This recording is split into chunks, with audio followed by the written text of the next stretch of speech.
नमस्कार दोस्तों, आज मैं लेकर आई हूँ पुष मास के शुक्ल पक्ष के पुत्रदा एकादशी व्रत कथा। इस व्रत के करने से मनुष्य को महान पुण्य की प्राप्ति होती है। इस व्रत को अवश्य ही रखना चाहिए।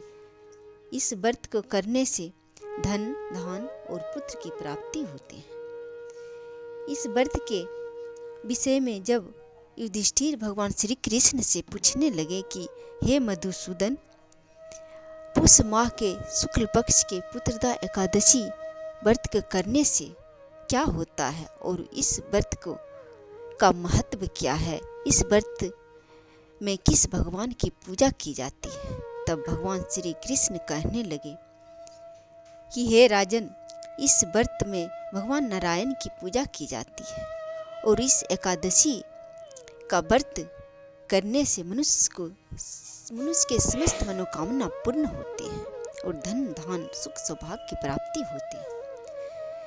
इस व्रत के संदर्भ में मैं तुम्हें एक कथा सुनाने जा रहा हूँ, तुम ध्यान पूर्वक सुनो। इसके संदर्भ में एक पौराणिक कथा है। भद्रावती नामक नगरी में सुकेतु मान नाम का एक राजा राज करता था। उस राजा को कोई संतान नहीं था और उस राजा के पत्नी का नाम सेबिया था। वो राजा निसंतान होने के कारण बड़ा चिंतित रहा करते थे। उसके पितर भी रो रो कर पिंडदान लिया करते थे और सोचा करते थे कि इसके बाद हमें पिंडदान कौन देगा। राजा को भाई, बंधु बांधव, धन, हाथी, घोड़े, मंत्री सभी से संपन्न थे, किंतु फिर भी राजा को संतोष नहीं था। वह सदैव यही विचार करता था कि मेरे मरने के बाद मुझे पिंडदान कौन देगा और पितरों और देवताओं का ऋण मैं कैसे चुकाऊंगा। जिस घर में पुत्र न हो उस घर में अंधेरा छाया रहता है और पुत्र प्राप्ति के लिए मुझे कोई उपाय सोचना चाहिए। जिस मनुष्य ने पुत्र का मुख देखा हो वह धन्य है।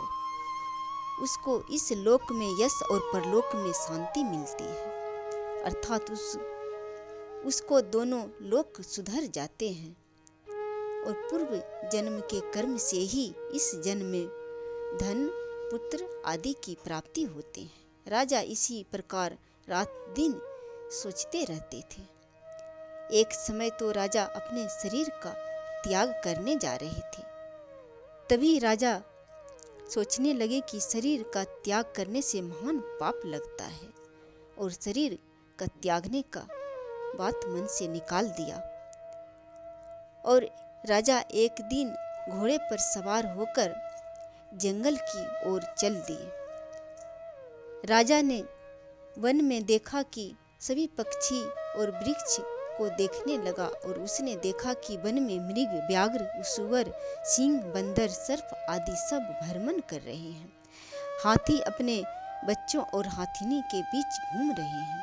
इस वन में कहीं तो गीदड़ अपने कर्कश स्वर में बोल रहे हैं, कहीं उल्लू ध्वनि कर रहे हैं। वन के दृश्य को देखकर राजा सोच विचार में लग गए कि मैंने कई यज्ञ किए, ब्राह्मण को स्वादिष्ट भोजन कराए और ब्राह्मणों को दान दक्षिणा देकर संतुष्ट किए हैं, फिर भी मुझे महान दुख की प्राप्ति क्यों हो रहा है। राजा प्यास के मारे इधर उधर घूमने लगे।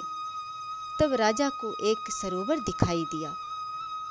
उस सरोवर में कमल खिले हुए थे और सारस, हंस, मगरमच्छ आदि सभी विहार कर रहे थे।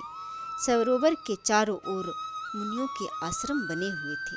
उसी आश्रम के पास राजा गए और राजा के दाहिने अंग फड़कने लगे। राजा शुभ सगुन समझकर घोड़े से उतरकर और मुनि को साष्टांग प्रणाम किया। प्रणाम करके वहीं बैठ गए। राजा को देखकर मुनि ने कहा कि हे राजन, हम तुमसे अत्यंत प्रसन्न हैं। तुम्हारी क्या इच्छा है सो कहो। राजा ने पूछा, महाराज आप कौन हैं और किस लिए यहाँ आए हैं। कृपा करके बताएं। मुनि कहने लगे कि हे राजन, आज संतान देने वाली पुत्रदा एकादशी का व्रत है। हम लोग विश्वदेव हैं और इस सरोवर में स्नान करने के लिए ही आए हैं। यह सुनकर राजा कहने लगा कि महाराज, मेरे भी कोई संतान नहीं है। यदि आप मुझ पर प्रसन्न हैं तो मुझे एक पुत्र प्रदान कीजिए। मुनि बोले कि हे राजन, आज पुत्रदा एकादशी का व्रत है। आप अवश्य ही इस व्रत को करें।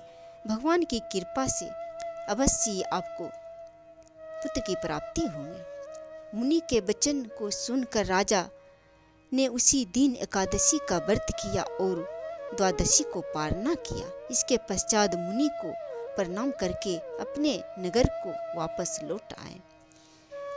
राजा कुछ समय बीतने के बाद रानी ने गर्भवती हुई और 9 माह के बाद उनके एक पुत्र हुआ। वह राजकुमार अत्यंत सुंदर और शूरवीर, यशस्वी और प्रजापालक हुआ।